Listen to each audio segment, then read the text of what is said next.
Bonjour à tous et toutes, c'est Marie-Amélie de Nutrition et Bien-être. Alors aujourd'hui, troisième vidéo dans la série des craquages alimentaires, comment les gérer, comment pouvoir les dépasser. Alors après avoir parlé de la gestion des émotions, en fait, du pouvoir de l'accueil des émotions, de savoir que finalement une émotion n'est qu'une information donnée. Il n'y a rien de négatif à cela. Après avoir parlé de votre assiette, quelle est l'assiette ressourçante, quelle est l'alimentation qui peut vous aider à gérer les craquages en vue de gérer d'éventuels déficits en micro et macronutriments dont votre corps a absolument besoin pour avoir de l'énergie. Voyons aujourd'hui ensemble la gestion du stress et la qualité de votre sommeil. Alors, il faut savoir que les craquages alimentaires surviennent à des moments clés de la journée, au moment où votre stress descend. Donc, c'est pour cela qu'en général, il a lieu quand vous rentrez chez vous, après une journée dure et éprouvante, où votre seule façon de vous détendre, ou la meilleure manière automatique que vous avez trouvée pour vous détendre, était de vous jeter sur votre frigo. Donc, la gestion du stress est extrêmement importante. Alors, pourquoi cette gestion du stress est extrêmement importante? Eh bien, parce que le stress est délétère pour vos glandes surrénales. Alors, les glandes surrénales, ce sont les petites glandes qui se situent au-dessus de vos reins, d'où leur nom, surrénales, qui agissent de concert avec la glande thyroïde pour gérer toute une panoplie d'hormones, dont notamment le cortisol, l'adrénaline, la noradrénaline, etc., etc. Alors, le cortisol étant par excellence l'hormone que l'on vous dose quand on veut tester si vous êtes sous stress chronique, c'est-à-dire si votre corps est systématiquement soumis à un stress qu'il n'est anormal de subir au quotidien. Alors, ce cortisol est effectivement un précurseur de l'adrénaline et est normalement sécrété par le corps pour vous faire réagir face à une menace. Et là, j'ai l'avion qui passe, on est à Bruxelles. On va attendre un petit peu. Bonjour pilote. Et voilà, on est reparti. Donc, pour gérer un stress, alors habituellement, si vous reculiez dans des temps immémoriaux, votre premier stress, c'est de vous retrouver face à un lion, un éléphant, bon, peu importe. Bon, maintenant, effectivement, c'est quand même un petit peu plus rare de vous retrouver face à ce genre de situation. Par contre, votre boss qui est sur votre dos, ou les dossiers qui n'avancent pas, ou autre stress lié au travail ou éventuellement aux enfants, eh bien votre corps les voit exactement de la même manière que s'il était devant un lion. Vous comprendrez bien que de manière sporadique, eh bien le corps sait gérer, il n'y a pas de problème. Par contre, si ça devient chronique, alors à ce moment-là, vous avez une libération de radicaux libres, une libération d'un stress oxydant, un taux de cortisol qui est anormalement élevé et systématiquement élevé, et vos surrénales qui, les pauvres, fatiguent, fatiguent et fatiguent. Vous attrapez alors à ce moment-là des courbatures, des migraines, vous ne savez pas gérer vos émotions de manière classique et normale, notamment des émotions style colère ou tristesse. Et c'est en fait le cercle vicieux qui s'installe. Alors comment gérer cela? Comment gérer votre stress? Eh bien, en vous octroyant régulièrement des moments de détente, quels qu'elles soient. Je veux dire, des moments par exemple avec vos enfants quand ils sont plus calmes, des moments à deux avec votre compagnon, des moments seuls avec vos amis, des moments également rien que pour vous, comme des massages, aller au sauna, vous balader dans la nature. Il y a divers moyens à utiliser pour gérer votre stress au quotidien. Vous pouvez également utiliser des huiles essentielles naturelles, notamment la lavande, qui est excellente. Et c'est là-dessus que je vais faire une transition par rapport au sommeil, puisqu'il est recommandé pour les gens stressés de mettre quelques gouttes d'huile essentielle de lavande sur l'oreiller. Il vous permet effectivement au coucher de vous détendre. Mais qu'est-ce que l'on peut faire également pour avoir une qualité de sommeil irréprochable ou du moins augmenter la qualité de son sommeil?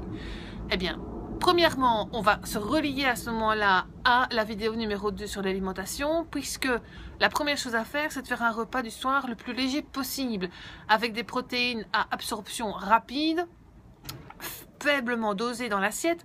Donc, protéines à absorption rapide, j'entends les protéines animales, mais issues des poissons en général ou des crustacés. Faire la part belle aux légumes cuits. Les crudités le soir, c'est un peu plus irritant pour votre intestin, donc ça, je diminuerai la quantité des légumes crus le soir. Alors, ne pas terminer votre repas par un dessert sucré, on en a déjà parlé. Je ferai aussi une série sur la gestion du sucre et comment décrocher du sucre.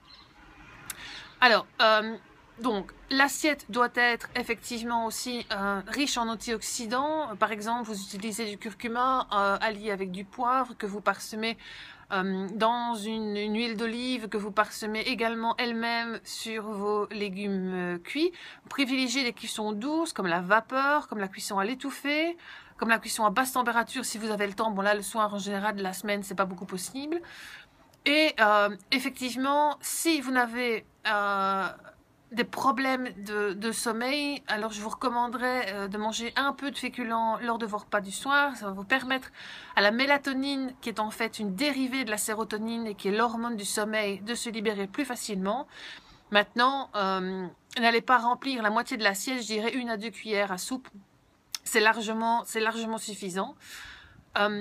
Ensuite, hydratez-vous en dehors du repas avec de l'eau minérale, c'est l'idéal, qu'elle soit plate ou gazeuse. Si vous avez des ballonnements ou des flatulences, évitez effectivement les eaux minérales gazéifiées, même naturellement. Préférez donc l'eau plate.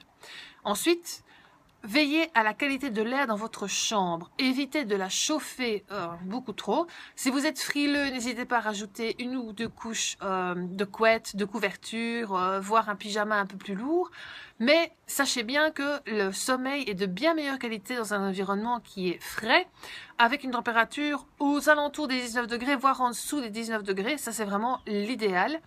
N'hésitez pas, quand vous rentrez chez vous, d'aérer les chambres avant le soir. Bon, certaines personnes sont tout à fait capables, même en hiver, de dormir à la fenêtre ouverte. J'en suis une. Mais je peux tout à fait comprendre que ça ne soit pas le cas de tout le monde. Alors, ça dépend évidemment de la frilosité de chacun. Et ce n'est pas en gros le 30 froid que vous parviendrez à vous endormir et avoir un sommeil paisible. Mais par contre, l'oxygénation est extrêmement importante. Autre chose également primordiale pour la qualité de votre sommeil, qui va permettre donc de réguler vos craquages le long de la journée, mais également votre poids, c'est de couper les écrans style GSM, tablette, télévision, 1h30 à 2h avant d'aller vous coucher. Autre conseil également, et c'est pourquoi, parce que ça tient le cerveau éveillé et ça tient vraiment vos connexions neuronales, je veux dire, très actives et ne permettent pas la détente complète. Et donc, c'est assez mauvais pour la qualité de votre sommeil.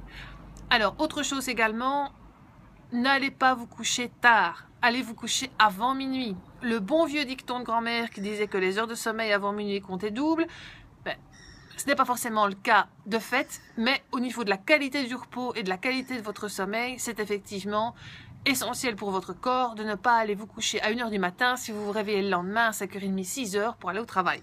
Sinon, vous avez un manque de sommeil qui de manière chronique est délétère pour votre santé. Et donc en général, on conseille 8 à 10 heures pour certains organismes de sommeil. Alors il faut savoir également que si vous avez un sommeil systématiquement interrompu à certaines heures de la journée, de la nuit, pardon, on ne dort pas la journée, à moins d'être en vacances et de faire une sieste.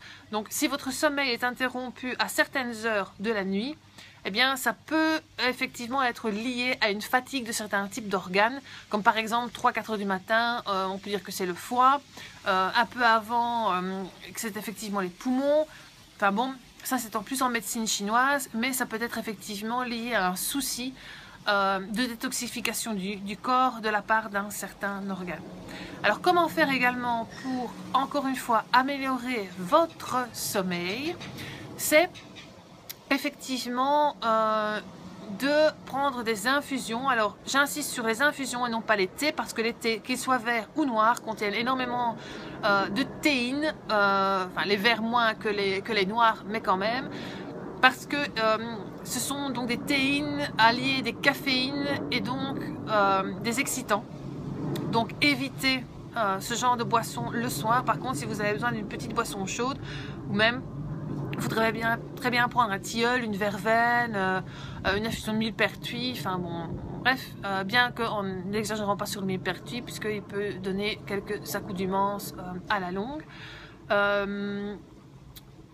Et en effet, il est extrêmement important également de bien vous hydrater même avec de l'eau avant d'aller vous coucher. Ça va vous permettre une meilleure détoxication. Alors certains d'entre vous, voire certaines me diront oui mais alors je me réveille la nuit pour aller aux toilettes. Oui mais en général quand on se réveille la nuit pour aller aux toilettes, en quelques minutes on se rendort assez facilement. Alors il faut savoir également que si votre sommeil est de mauvaise qualité, cela peut être dû à des apnées du sommeil, ou à des phases du sommeil qui sont perturbées, et donc à ce moment-là, je vous conseille, si ça devient chronique, de consulter votre médecin qui vous fera passer des examens complémentaires. Alors j'espère que cette vidéo vous a été utile, et donc pour éviter les craquages, prenez soin de vos glandes surrénales, gérez votre stress et dormez bien. Je vous souhaite une bonne journée et je vous dis à bientôt pour la vidéo numéro 4.